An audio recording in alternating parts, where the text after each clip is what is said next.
A lost pilot made an emergency landing at an unfamiliar airport, only to make a bizarre discovery. The planes parked there were like nothing he'd ever seen before, not even from his own era. The airport security quickly arrived and stopped him in his tracks, eyeing him suspiciously. They were amazed that he could fly such an ancient plane in this day and age. Confused by the officer's remarks, the pilot, named Dirk, learned that he had landed at a French airport, despite being a British pilot. He was clearly in the wrong place, but he was also astounded by their advanced technology. Dirk was then taken to the airport security office, where General George questioned him. Dirk introduced himself as a lieutenant in the British Royal Flying Corps. George found Dirk's behavior and statements very odd, as the British Royal Flying Corps no longer existed. He thought Dirk might be there for an air show or a movie shoot. However, Dirk had no idea what was going on and couldn't provide satisfactory answers to George's questions, much to the general's frustration. When Dirk mentioned that he had intended to land at the British Royal Army's Base 56 but had landed in the wrong place, Will, who was standing nearby, found it strange. George also thought it was odd. Will began to scrutinize Dirk and asked him what the date was. March the 5th. What year?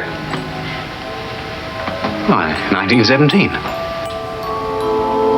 1917. Dirk confidently stated the correct date, but Will stared at him intently, wondering if Dirk had mental issues. Well, isn't it? In response to Dirk's confusion, Will informed him that the date was March 5th, 1959. Dirk was utterly baffled, standing frozen in place, trying to figure out what was happening. How could there be a 42-year difference? He thought they must be joking, but their serious expressions and Will's head shake indicated otherwise. Dirk couldn't understand where the problem lay and began to doubt the reality of the situation. George expressed his opinion, stating that he couldn't believe what Dirk was saying. At this point, Dirk became somewhat agitated and firmly told them that when he took off that morning, it was 1917, and he was certain of that. Suddenly, Dirk was drawn to the roar of planes outside the window. As he looked at the high-tech aircraft and then up at the vast expanse of clouds in the sky, something clicked in his mind. He muttered to himself that when he flew through those clouds, he didn't hear the engine noise. It was as if he had been sucked into a vacuum. He also recalled some rumors about a pilot who had mysteriously disappeared along with his plane after flying through a cloud for reasons unknown.